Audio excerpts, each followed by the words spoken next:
Hello and welcome to Super Respectable. My name is Santa Claus. We're coming at you from the North Pole. And with me, as ever, is my faithful co-host, Rudolph. How are you? I'm good. I'm getting excited for the upcoming holiday season. Been working out a lot this year, shining my red nose, It's important to do that. You have only, one night a year to shine, so Yeah. make sure you do it right. Your cookie eating skills are being practiced throughout the year. Milk drinking, cookie eating, chimney falling. I think when we talk about Christmas, that was the thing that blew my mind the most. That's what convinced me for the longest time that Santa Claus was real and so were the reindeer. It was sorry if there's any children listening, please plug your ears. Yeah. But the putting the carrots for the reindeer, the cookies and milk for Santa Claus, and then Yeah. waking up the next day and it would be like gone. That blew my Yeah. mind. I was like, for sure, there's something going on here. Did you ever? Um, I stopped believing in Santa Claus a couple years ago, but like, did you ever? When you were when you were young, did you ever see that website, that NORAD website, where like the yeah, Santa tracker? I thought that was really cool, even though it was crap. But I thought it was just fun, and like Canada's pretty good at this stuff. I mean, I think it's the only country, and I stand to be corrected, where you can mail to an address, the North yeah, Pole, and Santa will reply. So there's an address you send to ho ho ho. He's got a postcode, yeah. and I believe it's HOH0 blah blah North Pole, which Yeah. is in Canada somewhere.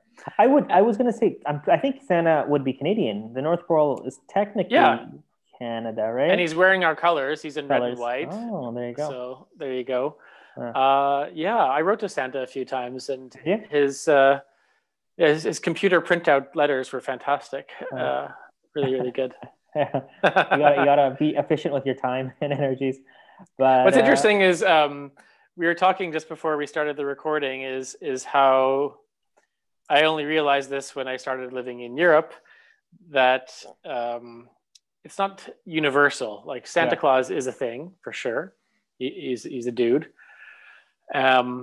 But there's different interpretations and different dates. So in the Netherlands, they have Sinterklaas, yeah.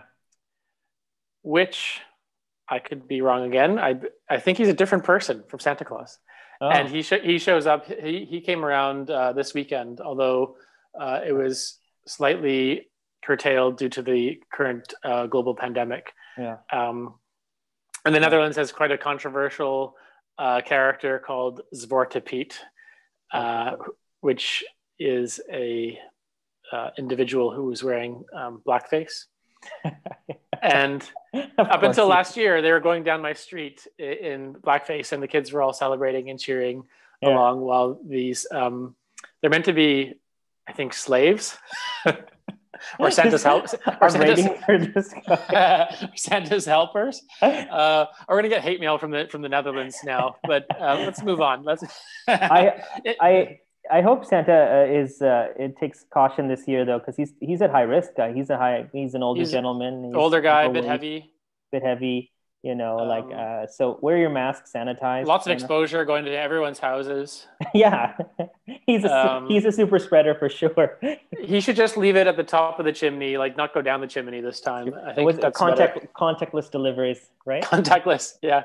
No Well, need for milk and cookies this year, both for health and sanit and hygiene reasons. I think we'll have a COVID Christmas, right? it's pretty crazy. I was walking around town yesterday, and there's this DHL, this delivery company's office in the center of town, Yeah, and it's the busiest thing in town by a mile, great, yeah. because everybody is doing their online shopping, Deliveries and and all that it's kind of gone stuff. into hyperdrive since COVID, and then add in Christmas, and they're just saying there's no capacity anymore. Like they cannot possibly get everything done in time. So they have to In, outsource it to Santa for sure.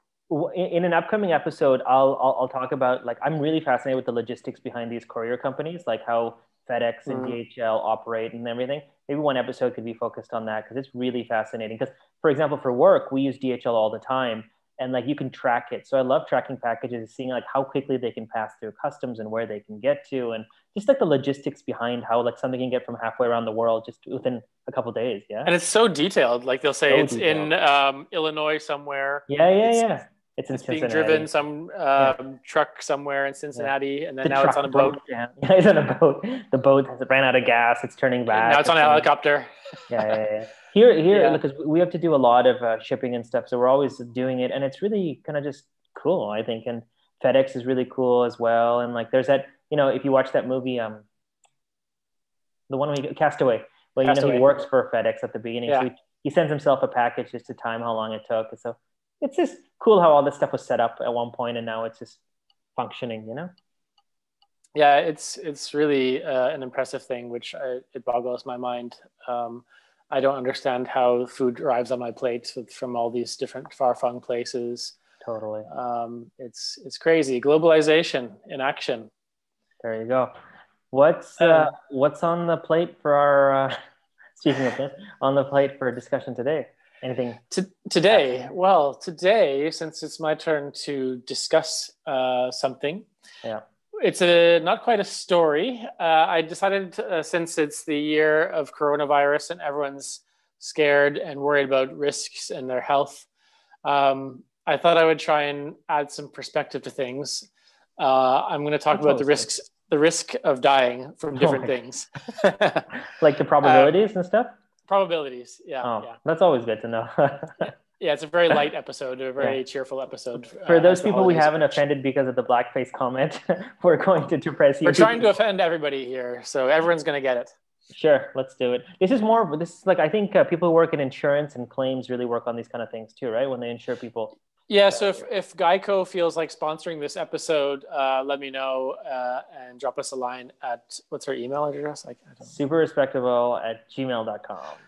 Yeah, so please, we'll field all sponsorship queries from Geico and competitors. And you can send us the check I'll post the address on the description page. All right, disclaimer, this is from various websites. There could be out of date, it could be slightly wrong, but I am pretty sure these are valid stats, not fake news.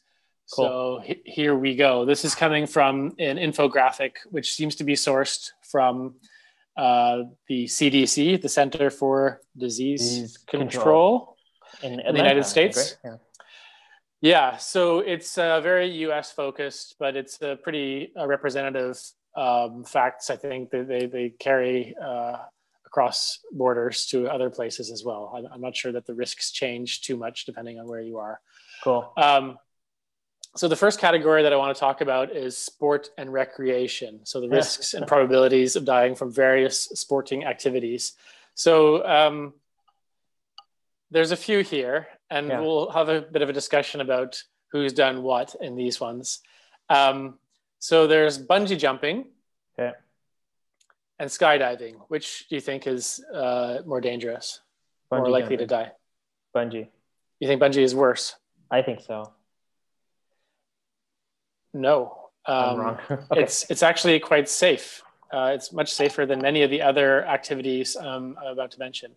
You have a 1 in 500,000 chance of dying from bungee jumping. Oh, okay. But skydiving, it's 1 in 100,000. Oh. So it's quite a bit higher. That's very cool. Have you done either? Oh, yeah. There we go. Double jinx. I've skydived before in Vancouver, where I'm from. It was really cool. I would do it again, even with the 1 in 100,000 chance. It's very cool. I enjoyed it. I've never bungeed.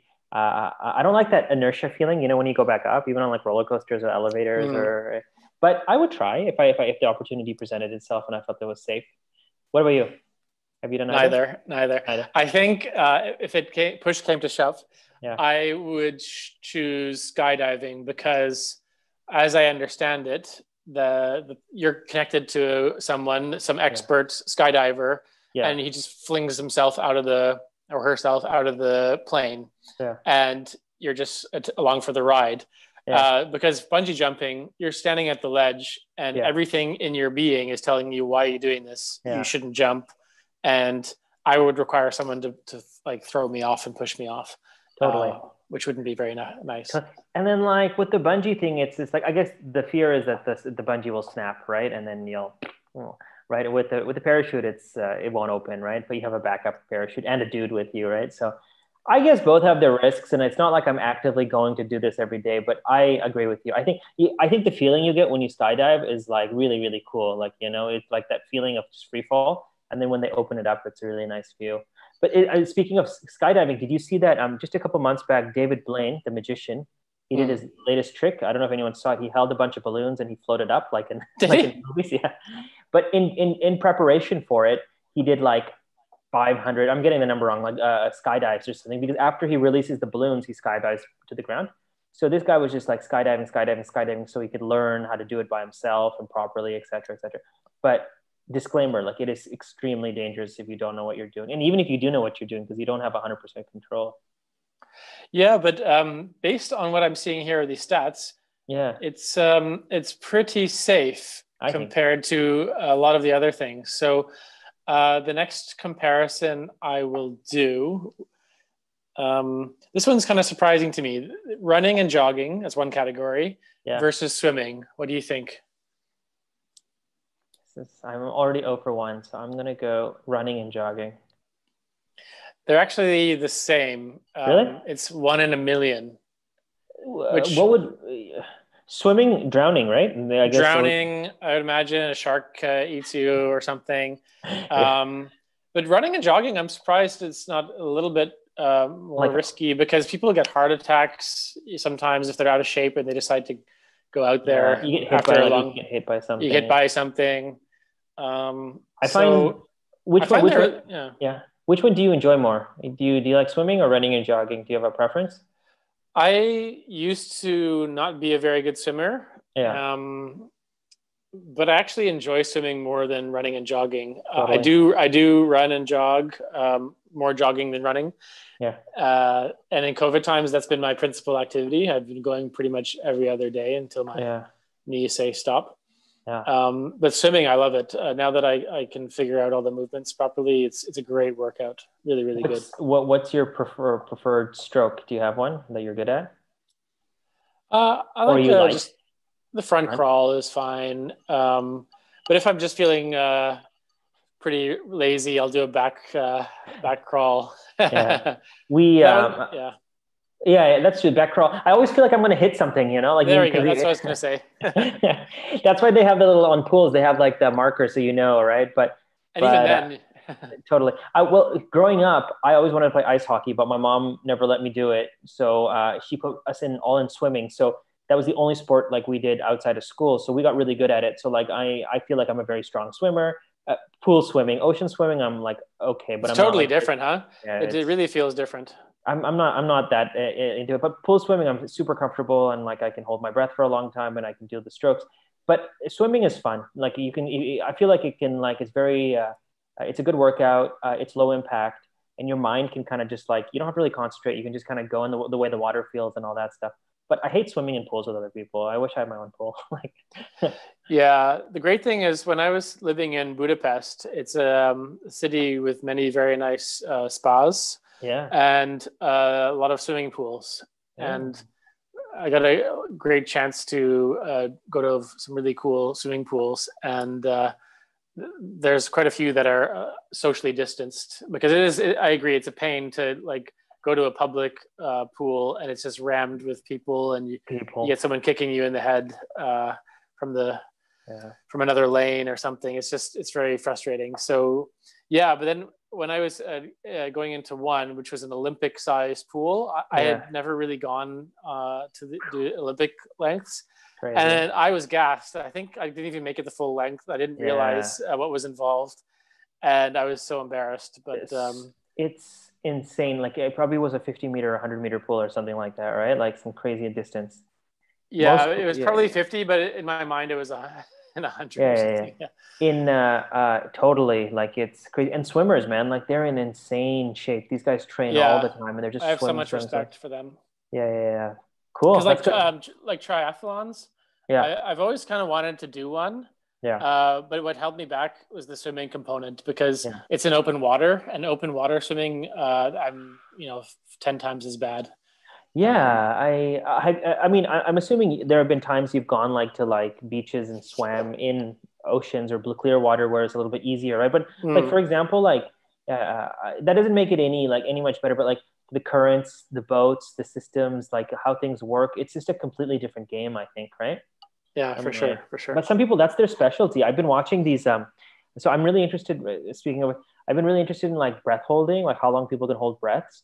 So like I've been trying to train myself to hold a little longer using these different techniques just for fun because this is what I Okay, do. yeah, And so people like there's some people that do like deep diving and stuff without any oxygen tanks, and they try to. So I've been watching all these like YouTube videos, and some of these people can go like insane amounts in open water, like to depths on one breath and stuff, and others with even diving with tanks, they can just explore. And I find it like fun and intriguing, but very very scary as well. Like you yeah. know, I had a colleague at the bank I worked at. He's from Sicily, and he was a deep diver or whatever, accomplished free diver. free diver. And I just cannot understand how you can do that. But he says you just keep training and practicing, and like most things, you can eventually get it. But wow. That's crazy. Let's move on to some other sports. A couple more. Yeah. The Yeah, the most dangerous one. So there's a few that aren't listed here. I mean, ice hockey is pretty dangerous, but that's not factored in. I But think what? one that, yeah, Why would it be like what's like you played ice hockey? What's the danger? The skates or falling or I think being hit? I think the big one in hockey these days is around like concussions and Concussion. brain issues. So it's more of a longer term thing. Yeah. Um, like, thankfully, I can't think off the top of my head any player who's like was killed by a check or anything terrible like that, but they did suffer some long term There, consequences. I remember this is because I remember there was like that guy Donald Brashear. Do you remember Oh that guy from yeah, the Vancouver? that was in He was Vancouver, wasn't it? yeah, he was the one who did it to the other guy. I forgot the other guy's name. No, someone did it to Oh, him. That someone was did it. Marty McSorley. Yes, yes, yes. Hit him over the head with the stick, and the guy was Yeah. knocked out. I wonder what That was happened to that. scary. Yeah, yeah. I'll Google that afterwards. I wonder what happened to them. That was really scary. I think Brashear kept playing after that. He was gone for some time, Yeah. but I believe McSorley he never had a career again, and he got faced criminal charges and all that. Oh, wow. Yeah, yeah. Wow.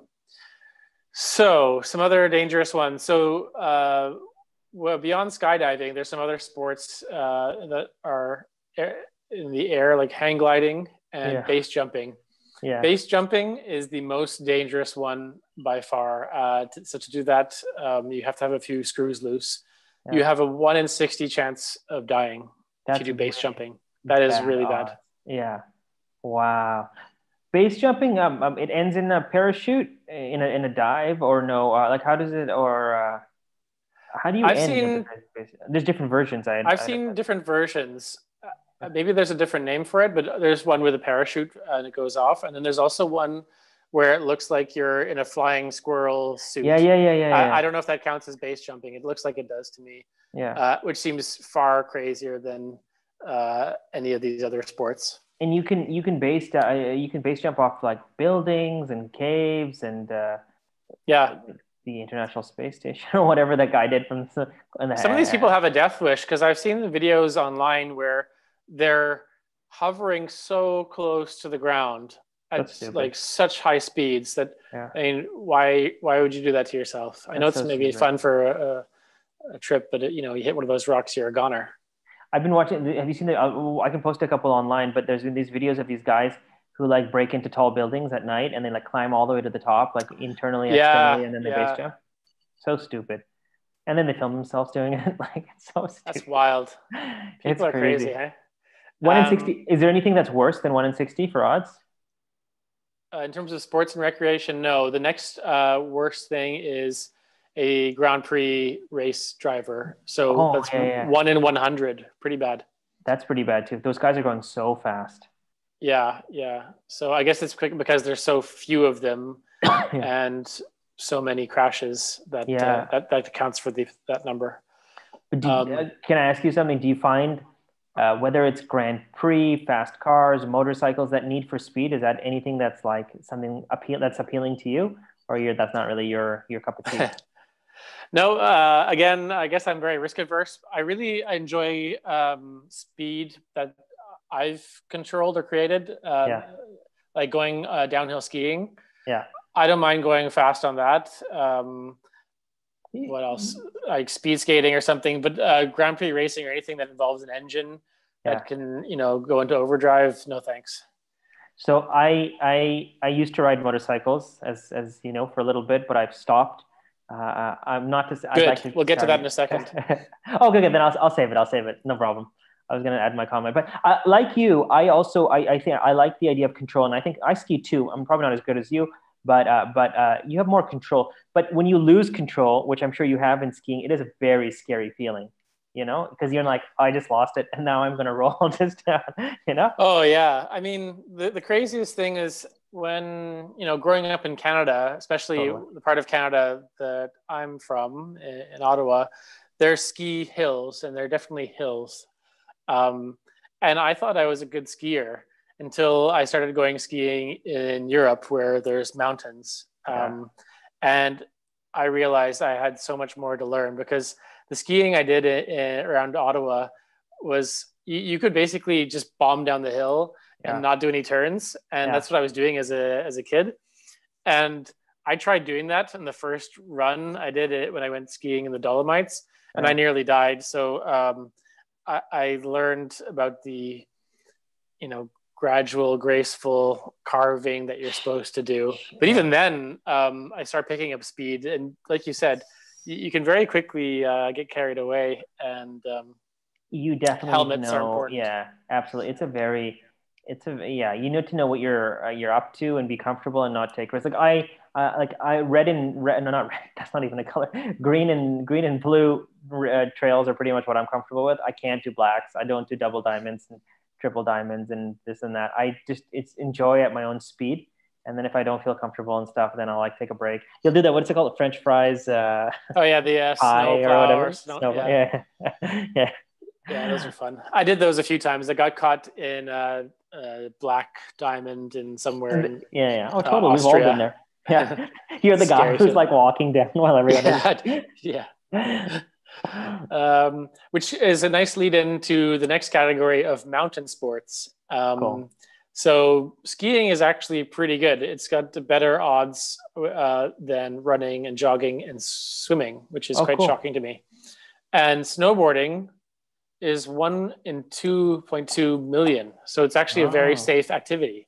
Oh, cool. Um, I'm assuming because like, where you're running outside or you're swimming in like a big place, whereas there's a mountain can only hold X number of people and there's more control and I can understand the logic. yeah, there's only very limited amount of people who, where the real dangers lie with skiing and snowboarding is people who go off piste into Yeah, these yeah. trekked out areas where there's a real risk of avalanches or you hit a tree or rock or something. Yeah, yeah. I think, but things that happen on the piste was very rare according to these Cool. stats. Um, so then there's stats on various forms of hiking, mountain climbing, blah Yeah. blah Yeah. blah. It's more or less within a certain range, 1 in 15,000, 1 in a few thousand. But Yeah. the risks dramatically change depending on where you do it. Oh, okay. Interesting. So if you're heading towards Nepal and the Himalayas, Yeah. that's where the trouble starts. The real danger. So mountain climbing, regular mountain climbing, is 1 in 1,750. Yeah. But if you do it in Nepal, it's 1 in 167. Whoa. That's crazy. And then if you keep going in Nepal Yeah. to the Himalayas, the chances of death if you're climbing above 6,000 meters Yeah. is crazy high. It's between 10 and 12 in 100 people Whoa. So will that'd be die. like 12, 10, and 12. So 11 out of 100, right? Yeah. Hey. Yeah, pretty much. But That's crazy. Is it just because of avalanche and the dangers behind like the Himalaya mountain peaks, like the terrain I think there's a number of reasons. One is oxygen deprivation? levels. People don't gauge their altitude sickness, and they just decide to keep going. Um, yeah, falling into a crevasse, falling into a something is a real danger. And then, yeah, I don't What know. is mountain climbing like the Himalayas the same as the people who like trek to the top? Is that considered the same activity or is that a side activity, you think? Like, the people who go to the summit? Yeah, I think that's what this one is referring to. I mean, 6,000 Uh, meters is pretty bloody high. I'm not sure what is the height of Everest. Let's get a quick I have a Everest height. oh, I think 6,000 meters? No? 11,000 meters. 8,800. That's long. And apparently, according to the latest news, it's grown by another meter this year. What? Oh, yeah. That's cool. I remember reading this thing that like people who climb Everest, they for acclimatization, there's this whole technique. Like they go from like base camp to like base one Mm. and back and then two. Like it takes their time just so their body gets acclimatized properly. And even I remember a couple of years ago, I was looking at just going to Nepal, but I didn't. But to go see the Himalayas, that was a side thing. And even if you want to trek to the Himalayas, there's like a route that you have to stop in a certain place and spend a day there so your body can adjust, or else there's like a problem with it. It's really interesting because of the differences in elevation. Yeah, I've never experienced true altitude sickness, and Yeah. some people really get badly affected by it, and some other Yeah. people are okay. It seems to be really dependent on, I don't know, genetic factors or other Yeah. reasons. Yeah. But yeah, I've heard stories of like friends who've gone hiking the same mountain, and one just couldn't go any further. They had headaches. They were extremely tired, and the other one couldn't understand why the other one was struggling so much. Yeah. So It's dangerous, but I'd love to go see the Himalayas though, like visually from a cafe. Starbucks, yeah, Uh, the Starbucks on the bottom. yeah, That's crazy. So because of it, that's interesting that one activity can have different probabilities just based on the geography of it. Huh? for sure. For Are sure. you on a side question? Do you enjoy mountain climbing or rock climbing or indoors, outdoors, or is it just horrible for you? Well, so on the holiday that we did in September, we went to the Dolomites in Italy, Mhm, which is a really beautiful part of the world. mhm. And we did some hiking because that's Nice. what you do there. Yeah, And the first couple of days, I was struggling yeah. because it's not something I normally do. I consider myself fit on It's a different some level of factors, fitness. but It's hard. once this climbing became involved, I realized I wasn't actually that fit. And after after 3 or 4 days, because we were going pretty much every day, Yeah. I got into it. And on the last day, we did a really long hike and climbed to the extent where we didn't have ropes or anything like that, but it wasn't like a sheer mountain side, but you did have to do some crawling. And it's kind of fun. Yeah, I'm okay with it. It's not Well, something where I would like go camping overnight and do, because as we discussed, I don't see why you would take yourself out of civilization for so long. yeah, But I don't mind like a day trip sort of thing. I think that's okay. yeah, yeah. I'm interested in it. I'd like to learn more. Like if you take me to an indoor rock climbing gym, I definitely like give it a shot. My little sister's really into rock climbing. She like travels like all over Europe and like with Oh her wow. friend, or I don't know. Yeah, and then she does it. But she really is like she's really really like good. But I'm like you. Like as we've said, like I like indoor things or like more controlled things. But I mean, I'd go to a mountain if I had like ropes and I knew what I was doing. But I like the indoor rock climbing gyms. I think they're kind of interesting. And 100%, it's like you can be really healthy doing other activities and suck at rock climbing because it's a completely different beast. Like you need really good upper body strength and like forearm strength and hand strength and stuff. But if it's something that someone likes to do, sure, why not, right? Yeah, I mean, there's that Free Solo movie, That which is probability must be crazy. Like another level of yeah, risk. I'm sure it's like 1 in 10, well, one in yeah, five maybe. that's stupid. That's just pure stupidity. But it was enjoyable to watch. It was thank you for making that movie. What's his name again? Alex Honnold. Alex Honnold, you're a legend. Yeah. So speaking of, let's get down to travel. So modes of transportation. Let's do it.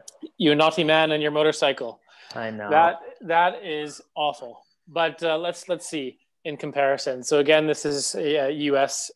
Statistics. Yeah. And the modes of transport they have are motorcycle, airplane, train, like a big Amtrak, like via rail, long distance one, and then one like a commuter train, a bus, ferry boat. Yeah. So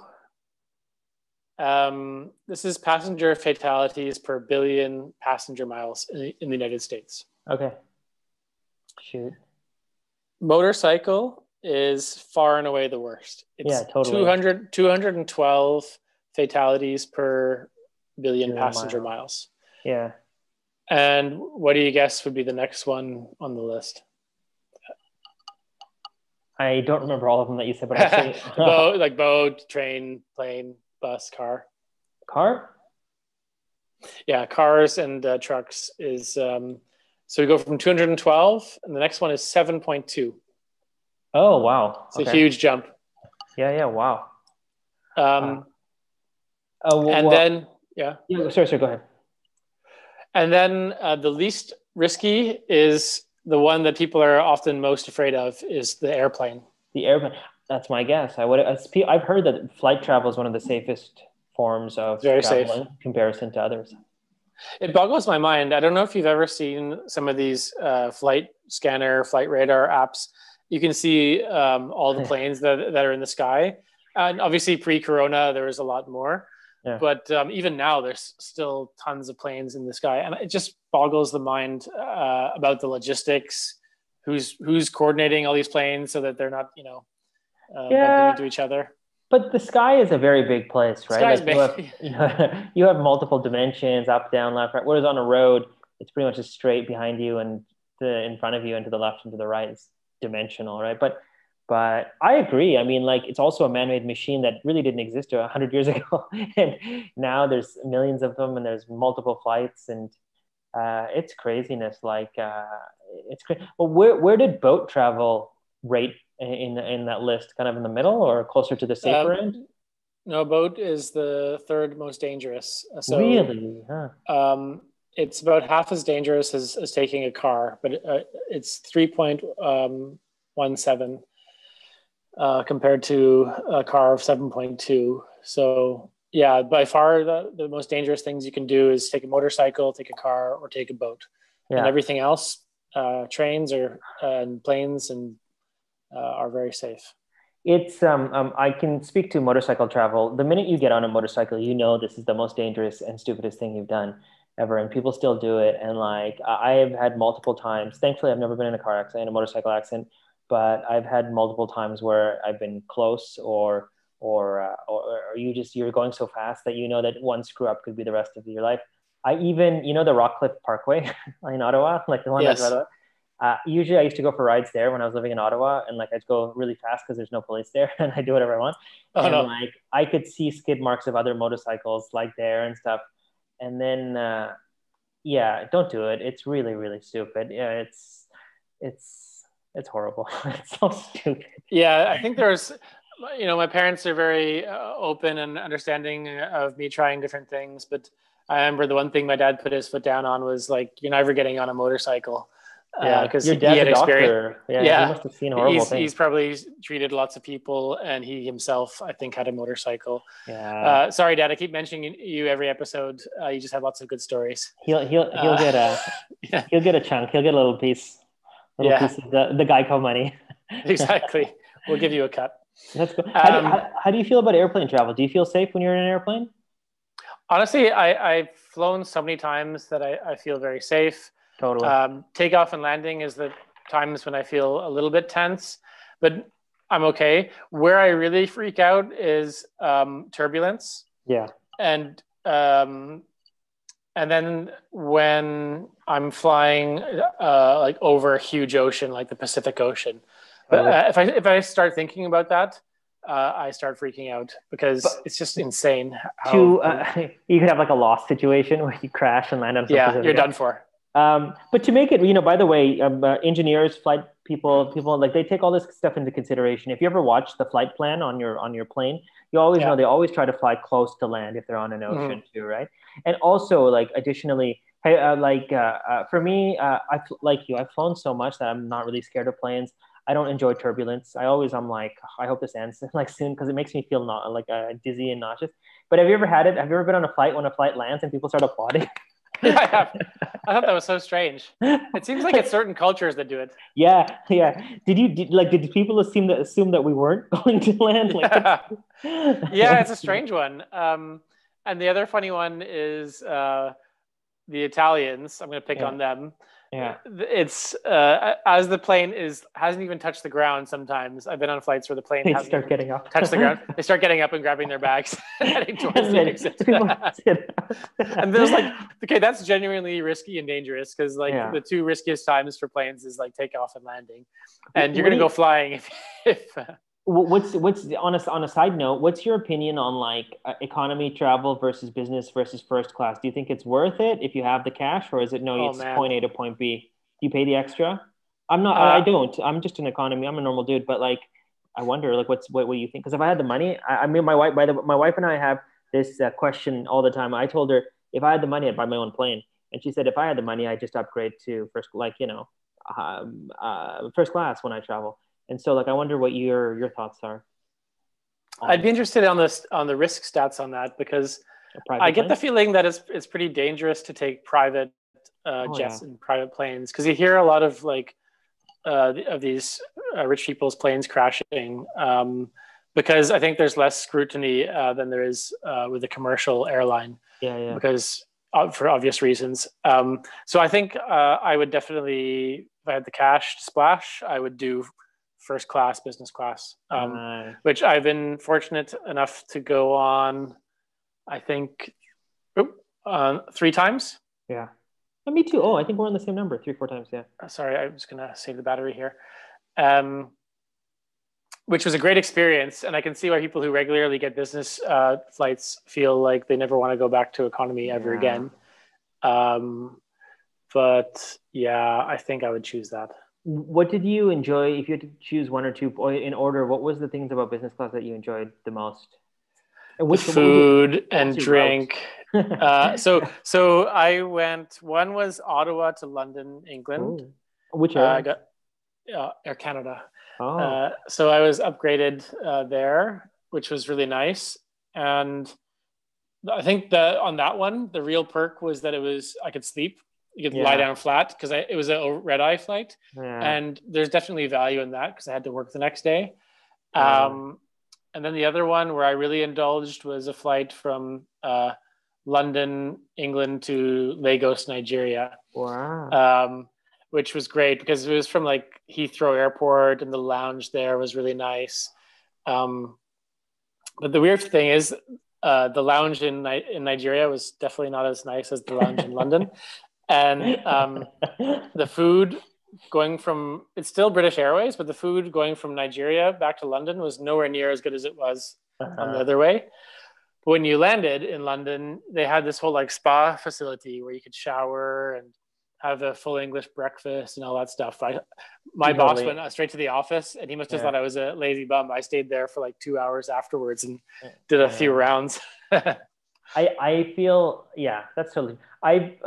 For me, it's not so much the food. I mean, the food's nice, but just the ability to sleep. Sometimes when you're so tired, you give $1 trillion just to sleep like properly, you know. The sleep is a big factor. Yeah. But it's totally true. If you can get a flat bed, you can do it. We're actually trying. Maybe Lufthansa will hear this and upgrade me. But so we bought our tickets a month ago, and then I every 2 weeks I've been calling to see how much it costs to upgrade our flights from economy to business, even on the latter leg. And for the last 2 weeks, it's been the same price. And I just felt like the price would keep going down during COVID times. So I'm going to try one more time this last weekend. And if it's a no, then I won't upgrade. But I feel like just upgrade me. You know what I'm saying? Like, Yeah. Have you if ever it's had a upgrade? yeah, my dad knew somebody at the Bangladesh airport, so he upgraded us on Emirates, my mom and I, from Dhaka Wow. to Dubai, and it That's was nice. it was pretty cool. And like it's one of those things where you want to take full advantage of it. So you're like, maybe I don't have to sleep. Maybe I can just eat nonstop food and watch That's movies the and stuff thing. like that. But it's definitely like, yeah, it's nice. And, also it's facilities like, you can go through immigration quicker. You can have a little bit extra luggage. They treat you, hello, Sir Lewis, you know what I'm saying? Sir David Lewis. Well, So, a side story into this is maybe it's another topic for another episode, is when I was going to Nigeria, I was in line in London Heathrow Airport, and I had never gone like properly business class, like aside from that upgrade before. yeah. And so I just went in the line for the Nigeria flight, and it was a huge lineup. And when people go back there, they bring huge amounts of shopping from London to go back to Nigeria. And I was waiting forever to get in to do the baggage check. And when I showed up, they said, "Oh, sir, you're business class. You should have gone to that open thing." Anyways, it's fine. Air travel. Let's cover a few more random risks and some very famous ones, because everyone's scared of getting, there's the struck by lightning one. So the odds of getting struck by lightning, and I don't know if it's dying by that, but I think it's just the odds of getting struck by lightning is, let me just check. 1 in 218,000. Wow. Yeah. I thought it would have been more, but 1 in 2. So you're more likely to be killed in a dog attack than be struck by lightning. Interesting. Actually, you're more likely to die of sunstroke than these other ones. It's very unusual. I didn't expect that. I don't know if they mean like long-term, like heat, exhaustion, skin cancer and whatever. Yeah. But it's 1 in 9,000 for that one. Wow. And some other risks which you need to be aware of: choking on food. That's one that nearly got George W. Bush many years ago. He was apparently he nearly died choking on a pretzel. Yeah. The Secret Service trains for everything, but they better have their Heimlich maneuver ready.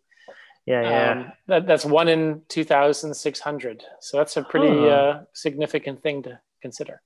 Wow. And what else? Maybe the last one, a bee sting, because there's this big, aside from the pandemic this year, there's been this murder hornet. I don't know if you've been following that in the US. No, tell me. I don't know so much, but there's this invasive bug that's been coming around and attacking people in US and Canada. And I think they're called murder hornets. Okay. So just one more thing to be scared of. But the risk is 1 in 46,000 from these types of stings. Obviously, the risks are higher for people who have allergies and stuff. Yeah. Is it? Do you know if it's true if a bee stings you, it dies afterwards? Is that an old wives' tale? Or I think that's true. I think it's true. Yeah, wasps can keep going. Bees cannot. Being stung by a bee. Have you ever been stung by a bee? Yeah, it's I didn't horrible. like that. I did not like that either. It's I guess when you're younger and stupider, you're just trying to hit a bee's nest or like a hornet's nest, or like you're not like, I find that it's only happened to me once or twice, I think, and it was probably my fault, by the way.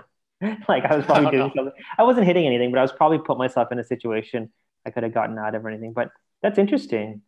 1 in 46,000. Yeah, so to our listeners out there, the risks of listening to podcasts is very, very, very low. So continue listening to Super Respectable, and you'll be fine. There you go. What your risk of becoming stupid might increase as well. There's a big chance of that. But yeah, what out of all the things that you saw, which one surprised you the most out of all the statistics or the probabilities? I think it's the ones with this. Yeah. I think it's the sports. Yeah. I was surprised around, the risks in things that I thought weren't that dangerous, but actually are, like playing American football. Yeah. Is pretty dangerous. That's crazy. It's like twice as dangerous as skydiving. Yeah. So from the hit, right? From the head injuries. Yeah. And like canoeing is very dangerous. 1 in 10,000. No way.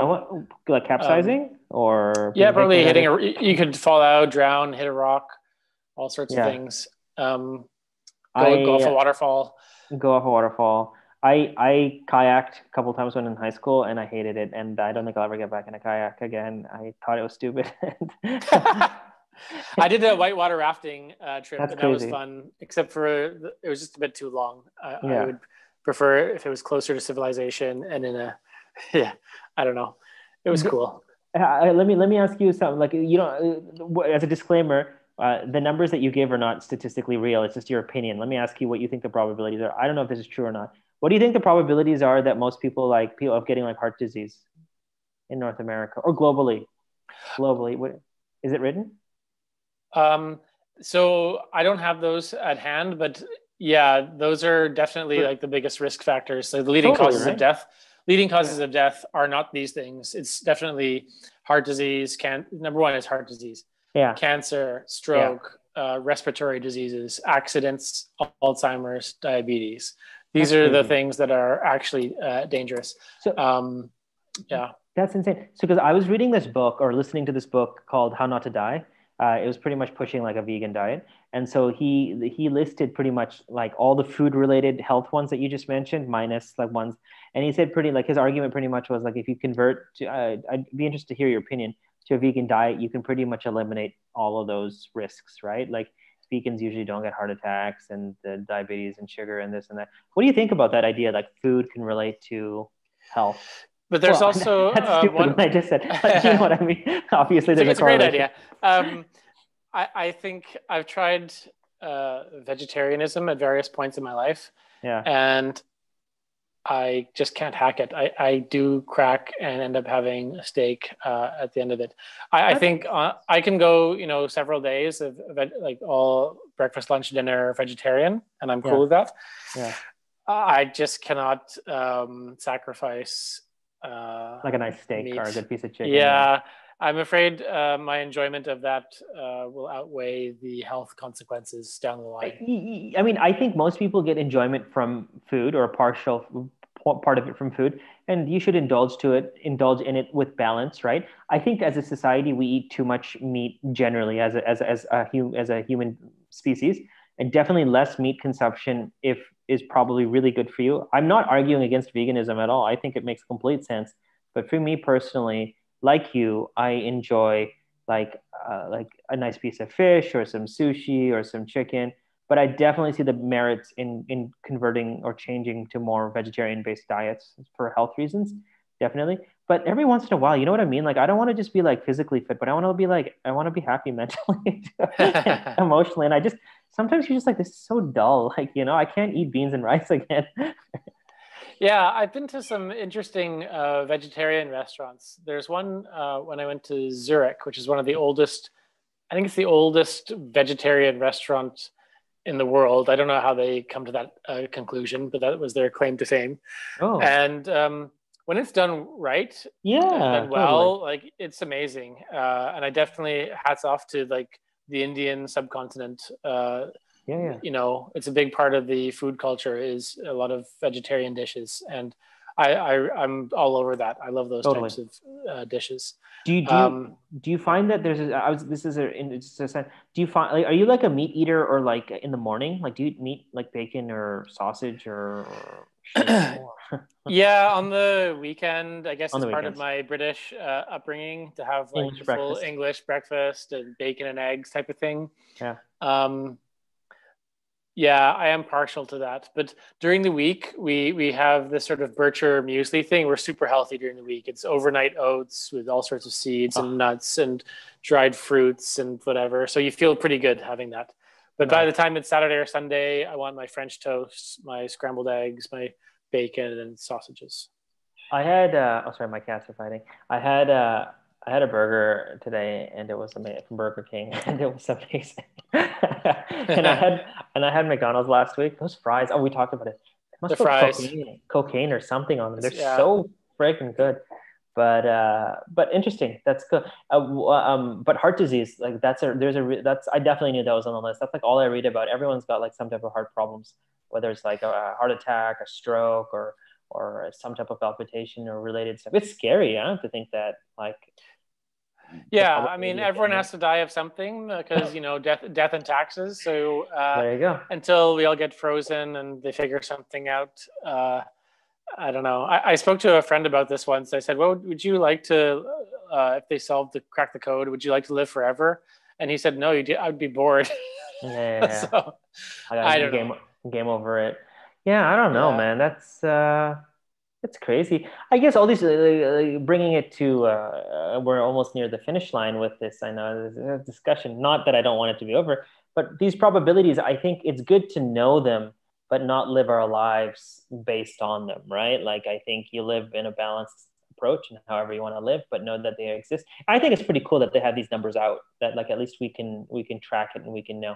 I'm sure you could probably find probabilities on pretty much anything in this world at this point, right? everything. It's all out there. Everything. It's all been calculated. Yeah. And like we said at the beginning, like companies like Geico and stuff, they use this kind of stuff to determine your premiums and your insurance, car. I was reading, and I wasn't reading it. I was hearing about how insurance companies work on car insurance. And there's so many factors that they take into play just to kind of save a buck or whatever it is, It's really fascinating. Yeah, they even factor in, the color of your car and Totally. Yeah. the make, the brand. It's all in there. Thankfully, my bicycle is not insured, and there's no extra cost to that. So, Do you drive in the Netherlands? Or do you rent a no, car? no, No. I can't even remember the last time I drove a car or was in a car. It's something I just don't do. Do you think, but you remember how to do it? Or do you think that muscle memory will come back? I hope so. I'm a bit concerned about that. You will. Whenever that happens. I learned. Can you drive both standard and manual and automatic? Sadly, no. Automatic all the way. I don't see why you would do stick shift. I just don't get it. It's fun though. Like I was like you too Why? because we grew up in North America, which is automatic based. Mm. When I was living in Morocco, my wife taught me how to drive manual, and it's just you're more in tune with the car, and it's fun. But whenever I like, because I don't drive manual as the default, but whenever I do drive manual, it just takes me like a couple minutes and it comes back. And automatic, I remember I think the longest I've gone for not driving is probably about 8 to 10 months. And then it comes back really quickly because it's just in you. I've been doing it since I was 16. So I'm sure it'll come back, but you get the jitters, right? Like the little bit, like how it works, the operation, the traffic, Totally. which Yeah, side of the and road to drive on. which side of the road is a big one. Yeah, what's great in the Netherlands is the cycling culture, and it's Yeah. so different from other countries, say for maybe Denmark or something.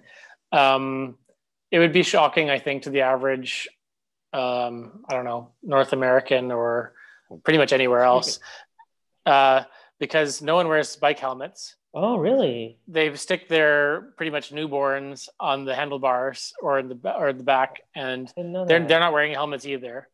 So the whole getup of a cyclist here is not like an image. They're just wearing normal clothes. They're not wearing spandex or helmets and bright fluorescent clothing. It's just off they go because the infrastructure is so good. It's all very controlled, and the feeling is like we're not exposed to cars You have in your the own same way. lanes and Their own own sections and lane. stuff. Amazing. Fantastic. Well, I mean, that's a good place to end it right there. Just bicycle without your helmet to all our listeners, Yeah, So please don't. your probability is pretty high that you'll be okay. But Stay safe. stay safe and hopefully you'll come back. The probabilities are pretty high that somebody's going to listen and come back to our podcast. I would bet on that. Yes. There you go. All right, everyone. Be safe. We'll see you next time. Ciao. Bye-bye.